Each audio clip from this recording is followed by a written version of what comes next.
1836-1838 жылдарда болған Бөкей ордасындағы көтеріліс жайлы не білесің?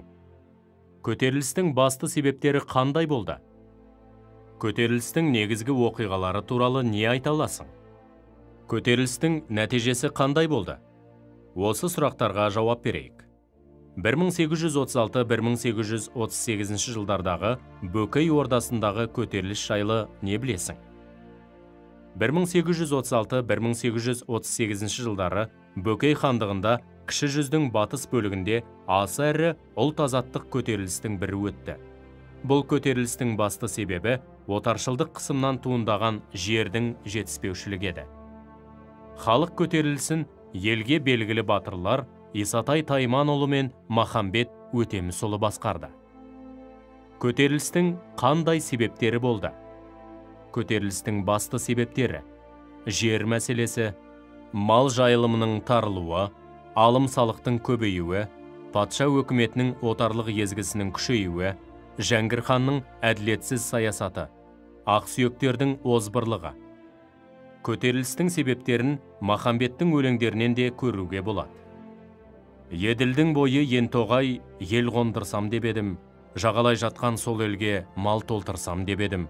Еңсесі биік Ағорда еріксіз кірсем деп едім, керегесін кескілеп, отын етсем деп едім. Көтеріліс Қарақазан Сарбаланың қамын жеген бұқаралық сипат алды. Бұдан бұрын қазақ жерінде бірде-бір қуатты қоғамдық қозғалыс мұндай айқын әлеуметтік, таптық сипат алған емес. Көтерілістің негізгі оқиғалары туралы не білесің? 1837 жылы қазанда хан ордасын қоршады. 1837 жылы 15 қарашада Тастөбе шайқасы болды. 1838 жылы 2 шілдеде Ақбұлақ шайқасы болды. Көтерілістің нәтижесі қандай болды? Көтерілістің жағымды жақтары: Жәңгір хан көтерілісшілердің кейбір талаптарын орындауға мәжбүр болды. Халықтан жиналатын алым-салықтың көлемі азайды.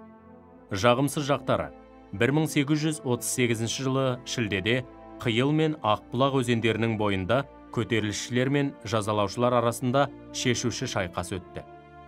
Көтеріліс аяусыз жаншылып, оның басшысы Исатай Тайманұлы қаза тапты. Махамбет Өтемісұлы қуғынға ұшырап, Баймағамбет сұлтанның жалдамалыларының қолынан қаза тапты. Қорытынды: тұңғыш президент Нұрсұлтан Назарбаев 1836-1838 жылдардағы Исатай Тайманұлы мен Махамбет Өтемісұлы бастаған көтеріліске қазақ халқының өзінің жер бетінен жоғалып кетпей, іргелі ел ретінде сақталып қалғаны оның еркіндік сүйгіш ерік жігерінің, асқақ рухының арқасы. Осы жолда арғы-бергі замандарда орын алған бас көтерулердің, қозғалыс көтерілістердің арқасы. Елі мен жері үшін жанын пида еткен боздақтардың арқасы. Исатай мен Махамбет басқарған халық қозғалысы солардың бірі емес, бірегейі деп баға берді.